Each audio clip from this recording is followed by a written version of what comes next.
Good afternoon, ladies and gentlemen. Welcome back to the Shadow and Sun Show. Today I'm going to be reviewing another one of my all-time favorites, inspired by, of course, the Dungeon Master's Guide. I realize that this isn't the Dungeon Master's Guide. This is the Deities and Demigods book. But the reading list from the Dungeon Master's Guide on page 224 recommended this series to me when I was a young lad. And I, of course, dug right into those after doing a little research, looking at some of the book covers and things like that, and talking to some old farts at my local gaming store, the Unicorn's Lair, and of course they all recommended it highly. Elric of Melnibone, and I'm not going to say that word again because it's a toughie, is a story of Elric, who is I'm going to call him an elf. He may not technically be an elf. That might not be the race that they are, but to me, that I always got that impression, and I'll go into that in a minute why. But he was one of the eternal champions. He and other versions of himself from alternate dimensions would occasionally bump into each other and have to, fight some terrible menace because it took, 3 or 4 of them, kind of like some of the old Doctor Who episodes where the doctors from different timelines would come together and interact and defeat some menace or what have you. But this is the first book of, I believe, 6. This is a hardback version because my paperback version, again, loaned it out, never saw it again. Your friends are the only ones who steal your books. But Elric was, a strange individual, to say the least. He was an albino. He was the emperor of his homeland, and just about everybody hated him because he was the only, one of 2 people in his country that actually had a conscience. The people of his homeland were decadent, corrupt, evil, twisted, filthy rich nobles who spent their time lounging around doing drugs and pursuing their pleasure of the moment, if you will. And he was completely different, had a bit of a conscience, and of course that's why he was the hero of the story. It's not a happy story. It's actually rather depressing at times, and sometimes it gets even worse than that. I'm not going to spoil it, but it has a very memorable end, like all good books do. But the reason I'm bringing him into play, the last book review I did was Fafhrd and the Grey Mouser, The Greatest Thieves. And then before that, I did The Dying Earth, which was magic as per Dungeons and Dragons personified. And here, while a lot of people think Elric was this great swordsman or wizard, in my opinion, in reality, he was more of a priest to his demonic gods, Ariok and others, as well as being able to summon elemental lords and other, crazy beings. He was just supremely powerful compared to all the characters I'm going to do in this series. Probably he was like the most powerful, and then once he got Stormbringer, he became more powerful than even the gods themselves for the most part. And I'm going to go real quick into the Deities book just to give you the old school reason behind some of this. If you'll notice, he was a 10th level cleric, 5th level druid, 15th level fighter, magic user illusionist, 19th level magic user, and 10th level illusionist, which even Gary Gygax himself is famous for saying he never allowed his players above 11th level, which to me is just, I went into it last episode, I think, of my issues with capping off player characters and denying them their ability to go up higher levels than the dungeon master can handle. And here they show a character who really close to 75th level when you put all his levels together, and he could do any of the things he needed to do from any profession at any given time.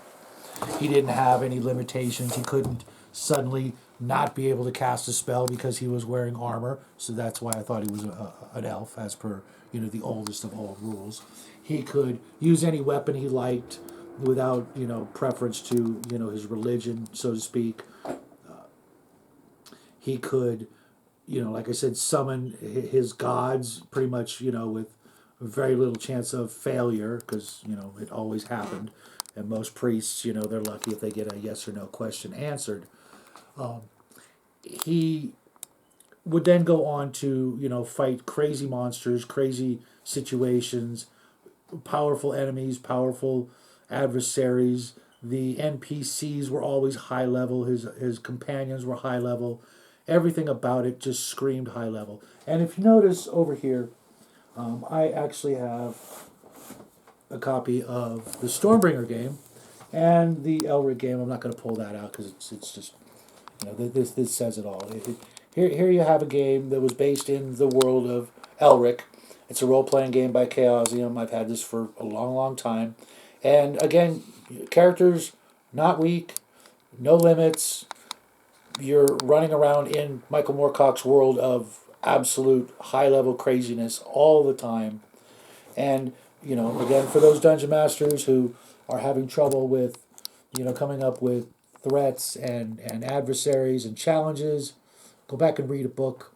Maybe this one doesn't have to be this one. There's a lot of books that have come out, since this, hundreds, if not thousands, of fantasy stories about characters that I'm probably not familiar with. I tend to read only the classics, and that's what I'm going to focus with this little mini series that I'm going to do is the classics, the things that got the newer writers their start. I'm not going to probably do Tolkien because everybody's done Tolkien, and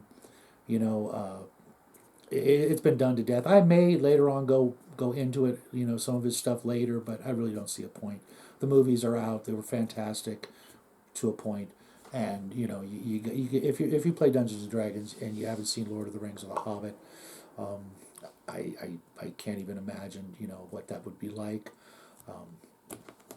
But Elric was a phenomenal story, a phenomenal book.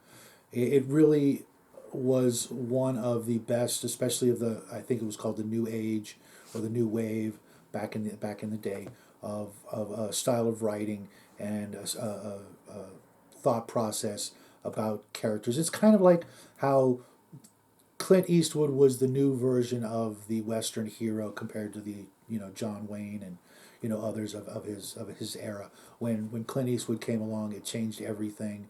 If you watch movies like Silverado and things like that, even Young Guns and a bunch of other westerns, there came a changing point in the history of the genre where things changed drastically from the good guys wear white, bad guys wear black, you know, and this book is a prime example of that whole sort of change from the classics to things like Tolkien and people that came before Tolkien and a little bit after Tolkien, but then along came books like Fritz Lieber's Grey Mouser Saga, Jack Vance's Dying Earth, Michael Moorcock's Elric series, and others that I'm going to go into later on next month, and we'll take that series as far as it needs to go.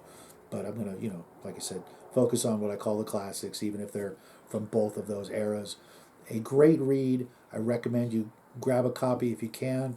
If you can, get it in hardback. You won't regret it because paperback's just $25 for a paperback and then $10 for a hardback.